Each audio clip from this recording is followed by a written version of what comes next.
8 5 6 मान महल्ला तीजा सब कटापे पोघण हारा अलख अलख वर्ते अगम अपारा।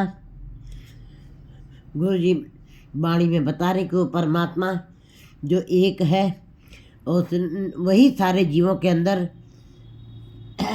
सारे जीवों के घट के अंदर बैठ करके वही सबके अंदर बैठ के भोग रहा है, आनंद मारना सारे जीवों के अंदर वही रमा हुआ है और उसी की शक्ति काम कर रही है और सारे जीवों का भोग, सारे जीवों के हृदय घट का भोग वही कर रहा है।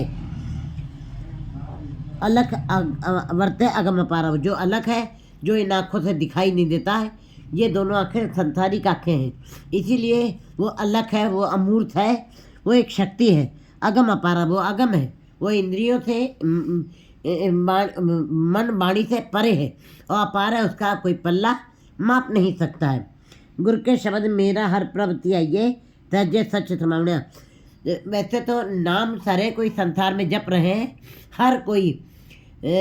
हर कोई ईश्वर का नाम अपने अपने तरीके से जप रहा है, लेकिन उस नाम जपने का कोई अर्थ नहीं है जब तक गुरु के साथ जुड़ करके नाम ना जपा जाए। गुरु क्या है? गुरु ये बाहरी गुरु देहधारी गुरुओं की बात नहीं हो रही यहाँ पे। जितने भी धार्मिक ग्रंथ हैं उनके शब्द ही गुरु हैं।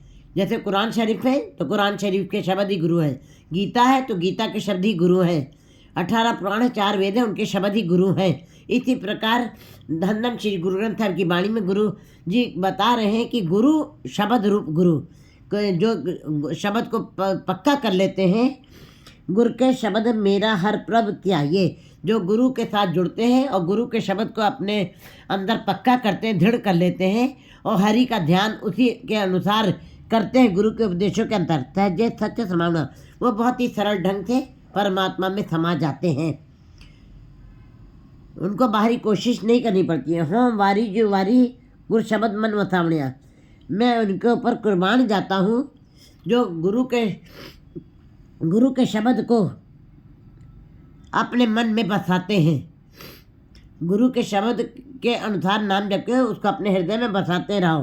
पंचदूत मुँह संसार है, ये संसार जो है 5 दूत कहते हैं। माँ बाप के अगर जो कोई बच्चा नालायक निकल जाए तो माँ बाप अपने विरासत से अलग कर देते हैं, लेकिन हमारे हृदय में जो 5 बैठे हुए दूत, काम करो लोभ मोह अहंकार, ये मन के बेटे हैं, ये 5 ही नालायक हैं।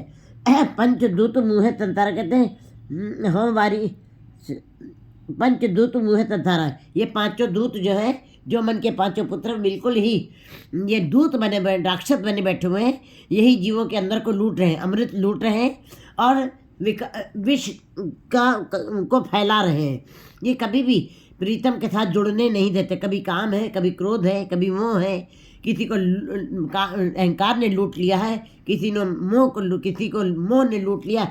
इस प्रकार सारे संसार के, यहाँ तक कि ये नहीं कि केवल मनुष्य, यहाँ पाताल लोक और आकाश लोक और मृत्यु लोक, ये तीनों लोकों के जीवों को इसने इन राक्षसों ने लूटा है, इन विकारों ने लूट लिया है। अमृत को अमृत पीवे, अमृत को लूटे लिए जा रहे हैं और विष को ही फैला जाए, विकारों के विष को फैला दिया है कि ये सदा ही प्रीतम से मिलने नहीं देते हैं जीवों को।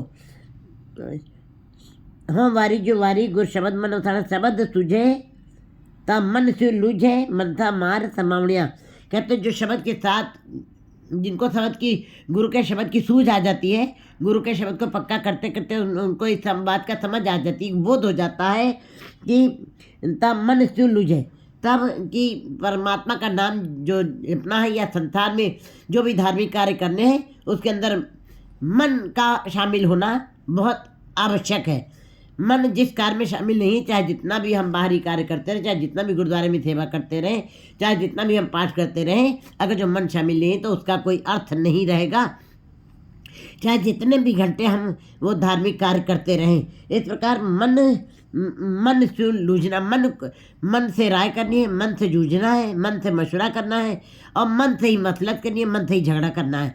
जो इस प्रकार मन से सारा कुछ अपना, मन से झगड़ा, मन से राय, मन से मशवरा और मन से ही सारा कुछ जो सोच विचार करते हैं, जिनको गुरु के शब्द का ज्ञान हो जाता है, फिर वो मन से ही लूझने लगते हैं, मन से ही झगड़ा करने लगते हैं। और मन से झगड़ने के पश्चात उनको मनसा मार समावनिया, फिर अपनी कामनाओं को मार देते हैं, आशाओं को मार देते हैं। उनको पता चल जाता है बिना कामनाओं और मनसा को मारे हुए परमात्मा से मिलाप नहीं हो सकता है। वो मन मरे धातु मर जाए, उनको इसका पता चल जाता है कि मन को मारना बड़ा ज़रूरी है, तभी धातु मरेगी। जैसे कि शरीर अगर जो 10-12 टुकड़े हो जाए शरीर के, तो शरीर मृत घोषित हो जाता है, उसको जोड़ा नहीं जा सकता है, वो मर जाएगा। लेकिन मन के टुकड़े टुकड़े टुकड़े पड़े हुए हैं, लेकिन मन टुकड़े में जीता रहता है। लेकिन मन जब एक हो जाता है तभी मन मरता है। इसका मतलब ये एक होए तगवे रुत्ती हु रुतोय। मन को कैसे जूझना है, मन कैसे उसका बोध हो जाए उसको गुरु के शब्द का, जब वो एक हो जाता मन। जैसे कि ज़मीन के अंदर जो बीज चला गया है, जो पाताल लोक में जो चला गया है, उसको वही जा कर के फल और फूल देता है, फूल और फल दे सकता है, घनी छाया दे सकता है। जो बीज पाताल लोक जाना नहीं चाहता, बाहर ही रहना चाहता, धरती के ऊपर रहना चाहता है, वो कभी भी फूल और फल तक नहीं पहुंच सकता है। इसी प्रकार ये मन, शरीर के 10 टुकड़े हो जाए तो शरीर की मौत हो जाती है। परंतु मन जब 10 टुकड़े में है तब वो जीता रहता है। मन जब एक हो जाता है तभी वो मरता है। मन मरे तब एक करने का मतलब है कि बिल्कुल बीज जमीन में एक होके एक होए तब हुए, एक होके गया तभी वो उगा है। दलिया बन गया, दाल बन गया, वो नहीं उग सकता है। इसी प्रकार जब मन एक हो जाएगा, कैसे हो जाएगा? जीते जी मन को विकारों की तरफ से मारना है। क्योंकि मन, अगर जो हम देखें, हम सत्संग में बैठे भी होते हैं, हमारे मन के हजारों टुकड़े बाहर पड़े हैं, कहीं किसी संबंधी के पास, कहीं किसी रिश्ते के पास, कहीं किसी पड़ोसी के पास, ऐसे करते कोई बहुत छोटा सा अंश है जो गुरुद्वारे के अंदर हाजिर है। तो अगर जो हम कहें इस प्रकार हम सत्संग में बैठे हैं, हमने इतना भजन किया है, हमको परमात्मा से मिलाप होगा, नहीं हो, कतई नहीं हो सकता। क्योंकि जे एक होए तब हुए, जब आपका मन एक हो जाएगा, जो कहते हैं जब मन एक होने लगे, कोई मन मिलता बिल मावे, मगन पया तो सच पावे। कहते हैं अगर जो पता लग जाए मन को कि मन हमारा परमात्मा से मिलाप करने के सीमा पे आ गया है, मत कोई मन मिलता बिलमा, फिर विलम्ब नहीं करना चाहिए, देर नहीं करनी चाहिए, तुरंत अपने मन को एकाग्र करना चाहिए, सावधान एकाग्रचित होकर के उसको एक करने की कोशिश। जब एक हो गया, एक होने के बाद मन की मौत हो जाती है। मन जीते जी इसको मौत के घाट उतारना, विकारों की तरफ से मर जाए तभी ये मरा हुआ कहलाएगा। शरीर मर जाए तो शरीर मुर्दा है, लेकिन मन मर जाए तो मन की मौत जब हो जाती है तो वो परमात्मा का रूप हो जाता है। शरीर के टुकड़े टुकड़े हो गए, शरीर डेड बॉडी हो गया, लेकिन मन मरता है जब, तब निरंकार का रूप हो जाता है। इसका मतलब मन को मारना बड़ा जरूरी है। मम्मा मांगन हार याना, देन हर रह जाना। जीव कभी भी मांगता है परमात्मा से, आशाएं और कामनाएं तृष्णाओं से ही वो सेवा करता है, सिमरन करता है, भजन करता है।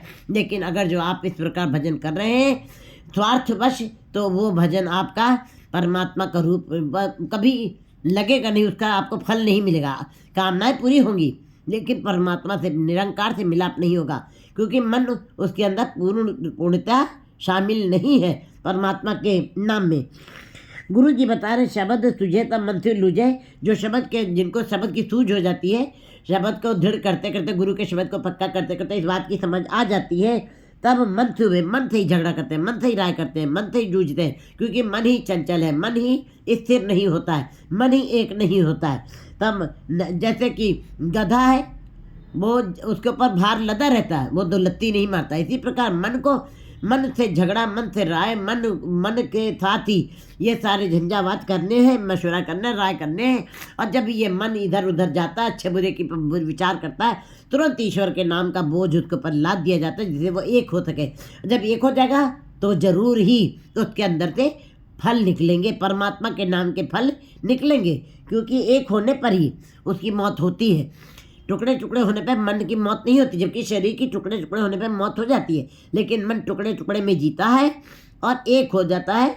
एक होने का मतलब विकारों की तरफ से मर गया, संसारिकता की तरफ से मर गया।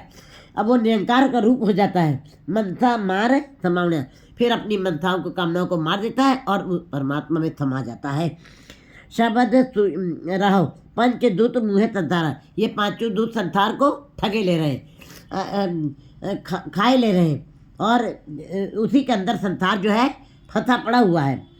मनमुख अंधे शुद्ध नकारा, मायाधारी जीव जो मूर्छित जो अज्ञानी है, जो भटकते रहते हैं, उनको कभी शुद्धि नहीं आती है, परमात्मा के नाम का विचार तक नहीं उनके अंदर आता है। अंधे शुद्ध रहता है, उनको शुद्धि नहीं है, वो बेहोश पड़े मूर्छित है, वो संसार में ही मस्त है, संसार की जकड़ पकड़ में ही गिरफ्त में आए हुए हैं। गुरमुख होवे तो अपना कर रखे पंचदूत शब्द पचावड़ियाँ। गुरमुख जीव जो है अपने मन को काबू कर लेते हैं, मन को काबू कर लेते, कहते हैं रे मन मैं तो छिन छिन समझावा। इस मन को बार बार समझाया जाता है कि हे मन तू ज्योत स्वरूप है, अपना मूल पहचान, तुम अपने मूल की पहचान करो, तुम अपने मूल की पहचान करो। एक गुरमुख सदा गुरुमुख हो तो अपना कर रखे। गुरुमुख जी जो गुरु की तरफ उन्मुख है, जिन्होंने गुरु के शब्द को पक्का किया है और समझ आ गई उन्होंने, तो अपना कर रखे, वो अपने घर की रक्षा। दर दरवेशी कहते जे करे, कहते जो अपने दिल की रात में जब ये राक्षस ये अमृत लूट रहे होते हैं और विष को फैला रहे होते हैं, उस समय जो अपने घर की रक्षा कर जाते हैं। गुरमुख जीव ऐसे गुरमुख जीवी हैं जो अपने घर की रक्षा करते हैं और इन विकारों से लूटने से बचा लेते हैं, अपने मन को नहीं लूटने देते हैं। कहते हैं दिल दरवेशी जेकरे, कहते जो रात में इन विकारों से लूटने से अपने मन को बचा लेते हैं, रक्षा करते हैं, कहते वो जागृत अवस्था में रहते हैं, वो सदा ही जागते रहते हैं। कहते हैं परमात्मा मैं रात में जाग करके मैं यही पहरा देता रहता हूँ कि ये विकार रात में कहीं लूट न ले, ये मेरे अंदर की अवस्था को लूट न ले, क्योंकि विकार रात में जीव विकारी विकार भोगते हैं और विकारों के भोगते भोगते निरंकार को भूल जाते हैं। दरवेश लोग जो है वो पहरा देते हैं कि ये इस मन को ये पांचों विकार कहीं लूट न ले, अमृत अंदर से ख़त्म न कर दे। कहते गुरमुख जीव जो है वो अपने घर को लूटने से बचा लेते हैं।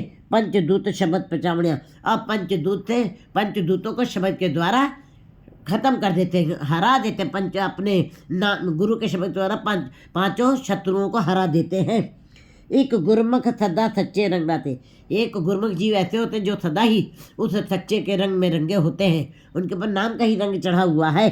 सहजे प्रभ सेवे अंदिन माते, वे अपने आप ही, कोई उनको कुछ भार नहीं डाला, कोई कोशिश नहीं करनी पड़ रही है, स्वभावता ही नेचर से उनके अंदर जो है सहजे प्रभु सेवा, वो प्रभु की सेवा सिमरन में लगे रहते हैं और आनंद दिन माते और रात दिन उसी में मस्त रहते हैं। उनके अंदर उन्हीं नाम का रस उनको आनंद देता रहता है। मिल प्रीतम सच्चे गुण गावे हर दर शोभा पावड़िया, वो अपने प्रीतम के साथ मिल करके परमात्मा के गुणों का गान करते हैं और हर दर शोभा, हरि के दर में शोभा प्राप्त करते हैं, इज्जत मान उनको मिलता है। एकम एक आप उपाया, परमात्मा वो एक ही है, संसार में उसके जैसा कोई दूसरा नहीं, उसका कोई शरीक नहीं है, उसके जैसा कोई है नहीं। वो महासूर्यों का सूर्य है, वो राजाओं का राजा है, वो महाराजाओं का महाराजा है, उसके जैसा कोई नहीं। एकम एक उपाया, उसने अपने जैसा कोई पैदा ही नहीं किया, वो स्वयं अकेला अलबेला है, एक अकेला है। आपीने आप साजियो आपीने रचो ना, कहते हैं उपाया दुविधा दूजा त्रिभुज माया, जो दो भाव में जीते हैं, अच्छे विचारों में और बुरे विचारों में, एक कदम संसार की तरफ, एक कदम निरंकार की तरफ। एक बार अच्छा सोच आ रही है, एक बार बुरी सोच भी आ रही है, एक बार किसी की निंदा करें, एक बार चुगली करते हैं, एक बार बहुत अच्छी बातें सोचते हैं, एक बार बुरी बातें सोचते हैं। इसी प्रकार के विचार जब जीव के अंदर चलते रहते हैं तो समझ लीजिए जीव जो है संसार में जी रहा है, निरंकार के साथ उसका मिलाप नहीं होगा। इसको कहते हैं द्विधा, द्विभाव में जीना। जैसे भादों का महीना भादों का महीना द्विभाव कहलाता है, थोड़ी देर में बरसात होती है, थोड़ी देर में सूरज निकल आता है। इसी प्रकार थोड़ी देर में कठोरता आ जाती है जीव के अंदर, थोड़ी देर में वे नरम हो जाते हैं, कोमल हो जाते हैं, कोमल हृदय हो जाते हैं। इसलिए गुरु जी कहते हैं ऐसे जीव जो है उनको उनके अंदर दुविधा सदा पली रहती है, वो दुविधा दूजा त्रिपद माया। और तीसरी बात जो तीनों लोकों में रहते हैं, रज तम तत्, जो तीनों लोकों के अंदर जो भ्रमण कर रहे हैं, जो जिनके ऊपर तीनों लोकों का असर है, त्रिगुणात्मक माया का जिनके ऊपर असर है वो भी संसार में ही रह जाते हैं। जो दुविधा में है वो दुविधा में रहते हुए संसार में आवागमन का चक्र काटते हैं, और जो माया में ही लिप्त है, त्रिविध माया, तीनों लोगों की माया जिनको पर व्याप्त है, चौथी अवस्था तक पहुँचे ही नहीं। तो कहते हैं गुरु जी बता रहे कि एकम में चौथी पौड़ी गुरमुख ऊंचो सच्चो सच कमाउण्या। चौथी सीढ़ी जो है वो परम पद की अवस्था, परम आनंद की अवस्था है, तुरीय अवस्था, मुक्ति की अवस्था है, आनंद की अवस्था है। उस अवस्था में बहुत बिरले लोग पहुँचते हैं, क्योंकि ये खेल बहुत कठिन है। यहाँ तक पहुँचना बहुत कठिन है, अवघट घाटी है। एक अवघट घाटी राम की, तीर चढ़ रहे हो कबीर। जैसे भक्त और संत लोग ही उस सीढ़ी को पार कर चुके हैं, संसारिकता से ऊपर उठ करके निरंकार को प्राप्त किए, चौथी पौड़ी उन्होंने प्राप्त की है। बाकी गुरुमुख जीव जो है उस चौथी अवस्था पे पहुँचे, तुरीय अवस्था तक पहुँचते हैं, ऊंची सच्चो सच कमाउण्या। उन्होंने सच की कमाई की है और सच की कमाई का संग्रह किया है, और उसी में वो उसकी कमाई करते हुए ऐसे जीव जो है वो परम पद की अवस्था को प्राप्त कर गए हैं। सब है सच्चा जे सच्चे पावे, सच्चे पावे सच्चो सच्चे। सब है सच्चा जे सच्चे पावे, जिन्हें सच जाता तो सहज समावे। है तो सारा संसार परमात्मा ने जो अपनी कुदरत बनाई वो सच बनाई है, और वो स्वयं ही सच है। परमात्मा स्वयं सच है, प्रकाश रूप है, पवित्र है, निर्मल है। ये सच्चे पावे, लेकिन कहते हैं है तो सब कुछ सच, लेकिन कौन सच्चे होंगे, कौन निर्मल होंगे? जो उस ईश्वर को भले लगते हैं वही सच्चे कहलाएंगे। जो सच्चे भावे, जिन्हें सच जाता, जो सच को जान गए हैं, जिन्होंने सच के साथ प्रीत की है, जो सच के साथ जुड़े हैं, सच्चो जाता वही उन्हीं जीवों को सच का बोध होगा तो सहज समावे। वे ही बड़े ही सरलता से उस सहज में समा जाएंगे, परमात्मा का रूप हो जाएंगे, क्योंकि उनको जिनके अंदर इसकी भूख है, भूख लगी है तो भोजन बहुत ही सहज भाव से अंदर जा रहा है। प्यास लगी है तो पानी 2 गिलास बड़े सहज भाव से गया है, तीसरा गिलास अंदर नहीं जा रहा है, और 2 रोटी के बाद तीसरी रोटी सहज भाव से नहीं जा रही है। लेकिन परमात्मा के नाम में ऐसी अवस्था नहीं है। परमात्मा का नाम तो जितना ज़्यादा जपा जाता है उतनी अवस्था सहज बनती चली जाती है। ये कभी भी इसकी प्यास, इसकी भूख कभी ख़त्म नहीं होती। जैसे जैसे जीव उसके अंदर डूबता चला जाता है, गुरु के शब्द की कमाई करता जाता है, वैसे वैसे उसकी भूख बढ़ती चली जाती है, और फिर ऐसे जीव जो है थमा जाते हैं उसी के अंदर। सच्चे बाजों को अवर न दुआ, दूजे लाग जग खपखप हुआ। सच परमात्मा सच है, और उस सच के निरंकार, सच्चे निरंकार के अलावा कोई दूसरा संसार में है ही नहीं। वो ला शरीक है, उसका कोई शरीक नहीं है। वो गर्भ से नहीं आया, वो अपने आप से अपनी उत्पत्ति की है। वो एक शक्ति है, वो एक प्रकाश है। इसलिए सच्चे बाजों को अवर न दुआ, उस सच्चे के अलावा कोई दूसरा उसके जैसा नहीं है। वो स्वयं में सर्वसमर्थ है, स्वयं में सर्वशक्तिमान है, दूसरा कोई हो ना हुआ है ना होगा। सच्चा रोज़ अज़ल से पहले सच्चा रोज़ अज़ल है। वो सच्चा है, वो आज भी नानक सच्चा होगा, कल भी वो सदा रहेगा। वो सदा ही सर्वशक्तिमान है, वो सदा ही सर्वशक्तिमान है, वो सदा ही शक्ति के रूप में दिखाई देगा। उसके अलावा कोई दूसरा है भी नहीं। दूजे लाग जब खपखप हुआ, जो द्विभाव में जीते हैं वो खप खप के चले जाते, जन्म लेते हैं मरते हैं, जन्म लेते हैं मरते हैं, और इस प्रकार उनका जीवन सदा ही संसार में ही चलता रहता है। वो इस चक्र से कभी निकल नहीं पाते हैं। खप खप करके जन्म लेते हैं मरते हैं, जन्म लेते मरते हैं। जैसे विष्ठा के कीड़े विश्रामाए समाए, उससे निकलते ही नहीं विष्ठा के। ऐसी हालत दुविधा द्विभाव में जीने वाले जीवों की होती है। जी जंत सब शरण गुरमुख होवे तो एक को जाने, एक को सेव सुख पावने। गुरमुख हो कोई, बाकी हम तो ऐसे महसूस करते हैं कि मायाधारी जीवों की तो संसार में भीड़ लगी हुई है, लेकिन गुरमुख तो एक आध है।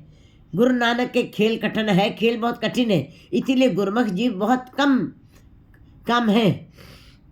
क्योंकि नाम जपना अलग, ये नाम का रस आने, जिनके अंदर रस आया है और रस आने के बाद स्वाद आया है जिनके अंदर, ऐसे जीव बड़े कम हैं। नाम तो सारा संसार जप रहा, मंदिर मस्जिद गुरुद्वारे में सब लोग जा रहे हैं, नाम जपते हुए मंत्रों का उच्चारण करते हुए जा रहे हैं, लेकिन क्या उनको स्वाद आया है, उनको रस आया नहीं आया है? तो नाम जपा हुआ वो गुरुद्वारे मंदिर मस्जिद गया हुआ कोई अर्थ नहीं रखता है।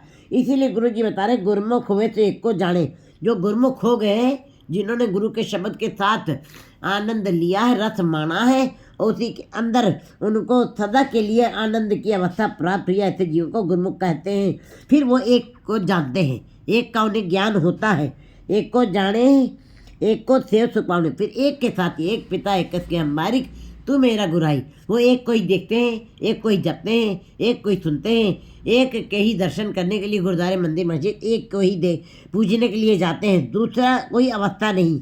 एक को सेव सुख पाने, एक को जब से एक का सिमरन करते हैं तो उनको सारे सुख उनको मिल जाते हैं। ये जंतु सब शरण तुम्हारी, आप पे तर देखे कच्ची पक्की तारी। परमात्मा ने स्वयं सारे जीव जंतु बनाए हैं और वो स्वयं ही कच्ची पक्की मैंने अच्छे बुरे विचारों वाली, शुभ अशुभ विचारों वालों का भी, अच्छे बुरे जीवों का विचार करने वाला भी वो स्वयं ही है। कच्ची पक्की सारी आप पे तर देखे कच्ची पक्की तरह, अच्छे बुरे जीवों का विचार भी स्वयं करता है और स्वयं ही उसके अंदर विचरण भी करता है। अन दिन आप पे कार कराए, आप पे मेल मिलाने, रात दिन जीवों से स्वयं ही अपने ही हुक्म के अपनी मर्यादा से ही काम कराते। जीव अपनी मर्जी से कुछ नहीं कर रहे हैं, इन जनतों के बस कुछ ना है। जो कुछ हम बोल रहे हैं, जो कुछ हम देख रहे हैं, जो कुछ हम सुन रहे हैं, वो सब उस परमात्मा की ही मर्जी से सब हो रहा है। अन दिन आप पे कार करावे, रात दिन वो जीवों से अपने ही हुक्म से कार करवाता है, आप पे मेल बनाना, और अपने हुक्म से ही उनको अपने किसी एक आध जीव को अपने साथ भी मिला लेता है। तू आप पे मेले वेखे वेखे हदूर, हे परमात्मा तुम आप ही जीवों को मिलाते हो और स्वयं ही जहाँ जहूर हाजर हजूरों के उनको देखते भी हो। सब में आप रहा भरपूर, और सारे जीवों के अंदर तुम स्वयं मौजूद हो, जैसे फूलों में खुशबू और जैसे शीशे में अक्स। इसी प्रकार निर्लेप अवस्था में तुम सबके अंदर रमे हुए हो, भरपूर माने मौजूद हो। नानक आपे आप वर्ते गुरमुख सो जी पावणिया। गुरु जी कहते हैं कि वो आप ही आप सब जीवों के अंदर वर्त रहा है, अपने आप ही सबका भोग कर रहा है। गुरमुख सो जी पावणिया, गुरमुख जीवों को इस बात की समझ आ जाती है कि जो कुछ भी हो रहा है, जो कुछ भी संसार में हमें दिखाई दे रहा है, जो कुछ भी हम सुन रहे हैं, जो कुछ भी हम बोल रहे हैं, वो सब परमात्मा के द्वारा ही के हुक्म के अंदर ही सब हो रहा है। मनुष्य के अपनी चतुराई से कुछ भी नहीं हो रहा है। अगर जो मनुष्य ये सोचे कि मेरे करने से हो रहा है, तो जित हाथ जोड़ कर वेखे सोए।